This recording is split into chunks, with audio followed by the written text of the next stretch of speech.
जो मंत्रा ने सुझाया।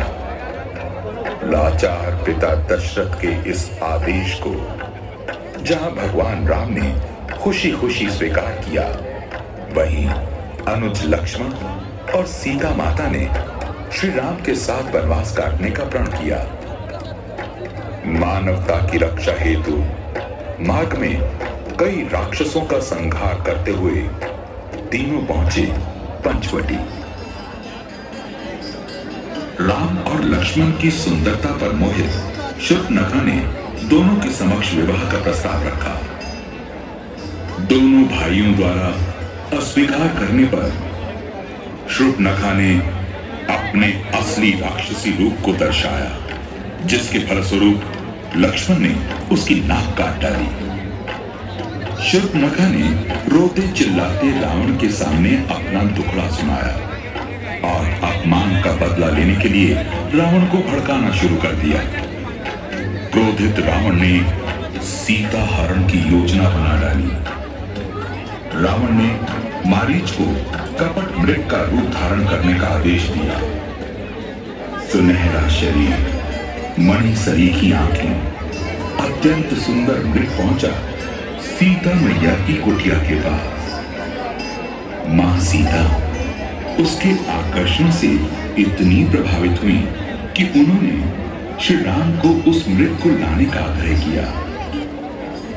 राम चल पड़े मृग के पीछे पीछे। वन से श्री राम जैसे स्वर में पुकार सुनकर लक्ष्मण श्री राम की ओर जाने से पहले सीता मैया की सुरक्षा के लिए कुटिया के चारों ओर रेखा खींच देते हैं और सीता मैया से अनुरोध करते हैं कि इस रेखा को वो ना लांघे, यानी लक्ष्मण रेखा के अंदर अंदर रहे। लक्ष्मण के जाते ही रावण भिक्षु के भेष में भिक्षा मांगने सीता मैया के द्वार पहुंचता है और अवसर मिलते ही सीता मैया का हरण कर लेता है। आकाश मार्ग में दुष्ट रावण को राम भक्त वृद्ध जटायु ने जब रोकने का प्रयास किया तो रावण ने जटायु को पूरी तरह से घायल कर दिया। कुटिया में लौट कर आने पर सीता मैया को ना पाकर श्री राम और लक्ष्मण दोनों चिंता में डूब जाते हैं, विचलित हो जाते हैं। खोज शुरू होती है। खोज करते करते राह में जटायु ने दोनों भाइयों को रावण के दुष्कर्म के बारे में बताया।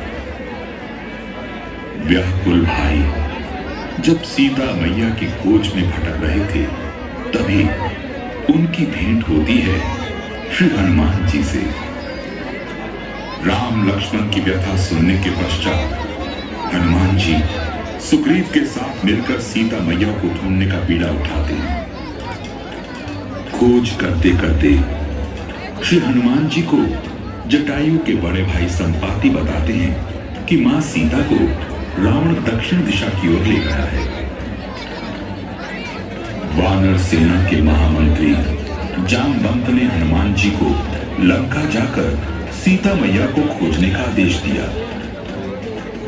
समुद्र पार करते समय मध्य में श्री हनुमान जी को एक राक्षसी ने रोकना चाहा, तो हनुमान जी के पराक्रम और शक्ति के आगे वो राक्षसी ढेर हो गई और हनुमान जी लंका में प्रवेश कर गए।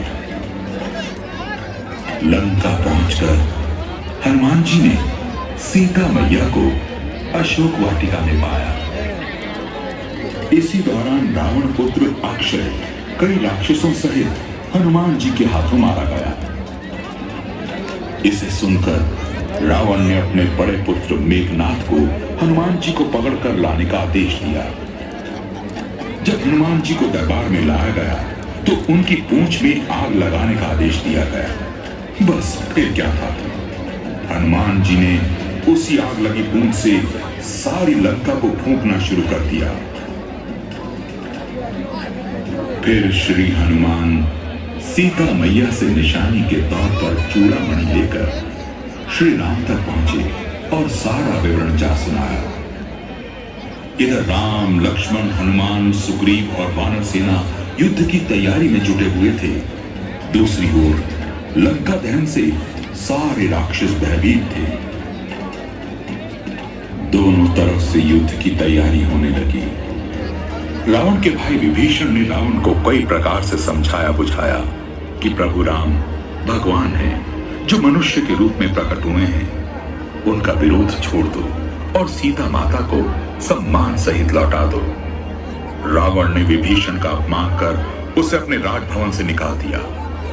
विभीषण श्री राम का दर्शन लाभ लेने के लिए राम के शिविर में आ गए, जहां राम ने उसे स्वीकार कर उसका राज्याभिषेक कर उसका राज तिलक कर दिया।